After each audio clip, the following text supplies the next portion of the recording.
매일 성경과 함께하는 오늘의 큐티 시간입니다. 10월 30일 오늘의 말씀은 역대하 35장 20절에서 27절입니다.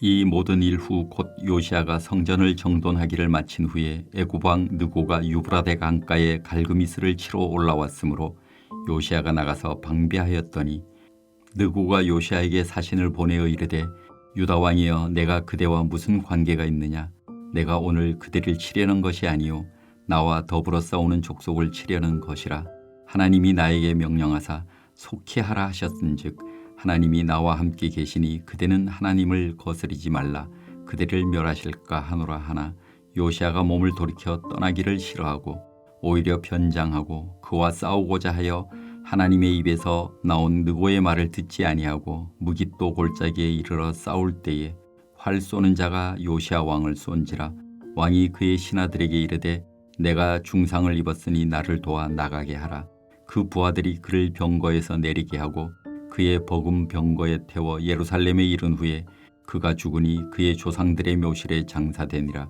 온 유다와 예루살렘 사람들이 요시아를 슬퍼하고 예레미야는 그를 위하여 애가를 지었으며 모든 노래하는 남자들과 여자들은 요시아를 슬피 노래하니 이스라엘의 규례가 되어 오늘까지 이르렀으며 그 가사는 애가 중에 기록되었더라.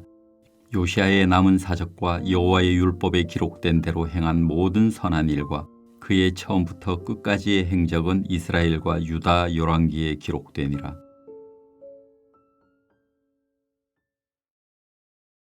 10월 30일 목요일 오늘 우리에게 주시는 말씀은 역대하 35장 20절에서 27절까지의 말씀입니다.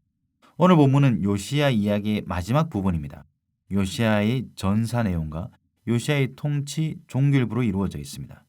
본문은 오늘 말씀의 배경에 대해서 설명하지 않기에 요시아 왕의 갑작스러운 죽음에 대해 많은 질문을 하게 만듭니다. 이 전쟁의 배경을 잠깐 살펴보자면 당시 지정학적 상황, 국제 질서의 변화를 이해할 필요가 있습니다. 때는 신바벨론에 의해 이미 아수르의 수도 니느웨가 함락되고 아수르는 멸망 직전에 이른 상황입니다. 이때 기울어져가는 아수르의 편에 서서 동맹을 맺은 나라가 바로 애굽이었습니다. 그 목적은 아마 신흥제국인 바벨론을 견제하는 것과 관련이 있어 보입니다. 본문 21절에 바로 느고의 말 속에 나와 더불어 싸우는 족속을 치려는 것이라 할 때 그 족속이 새롭게 부상하는 바벨론으로 보여집니다. 애굽 왕 느고가 목적지로 삼은 갈그미스는 이스라엘의 북서쪽 유프라데스 강 유역에 위치하고 있었습니다. 바로 느고는 그곳에서 아수르를 도와 바벨론과 결전을 치르기 위해 북진하는 중이었습니다. 애굽에서 갈그미스로 올라가기 위해서는 가나안 땅의 지중해 해안길을 따라 올라가게 됩니다. 요시아가 전사한 무깃도는 바로 그 길목에 위치한 곳입니다.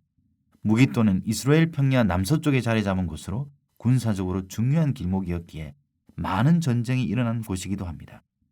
국제 질서가 새롭게 재편되는 혼란한 상황 속에서 요시아는 북이스라엘의 멸망으로 이끌고 매우 사악했던 아수르의 재기를 막는 것이 하나님의 뜻으로 이해한 듯 보입니다.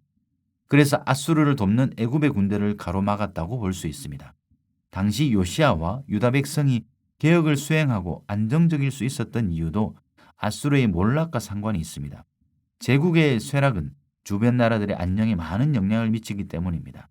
그러나 아무리 사람이 예측하고 확신한다 해도 하나님의 뜻을 거스를 수 없습니다. 하나님의 큰 계획에 요시아는 무지했습니다. 아니 무지한 것을 넘어 그 뜻에 저항합니다. 역대기 기자는 열왕기에는 소개되지 않는 특별한 이야기를 들려줍니다. 바로 느고의 입을 통해 요시아를 설득하고 경고하는 장면입니다. 21절 하반절 바로 느고의 말을 들어봅시다. 하나님이 나와 함께 계시니 그대는 하나님을 거스르지 말라. 그대를 멸하실까 하노라 라고 말합니다. 그러나 요시아는 결국 고집을 꺾지 않고 변장까지 하며 싸우다 무깃도에서 전사합니다. 역대기 기자는 22절 하반절에서 그의 이런 태도에 대해 단호히 평가합니다. 하나님의 입에서 나온 느고의 말을 듣지 아니하였다라고 말입니다.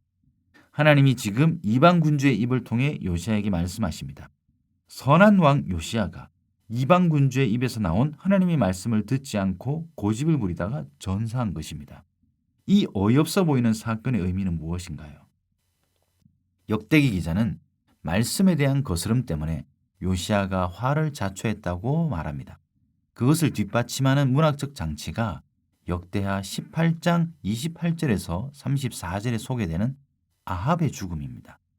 역대기는 남유다 왕의 이야기만을 다룬다는 점을 고려할 때 북이스라엘의 아합 왕의 이야기가 등장하는 것은 이례적입니다.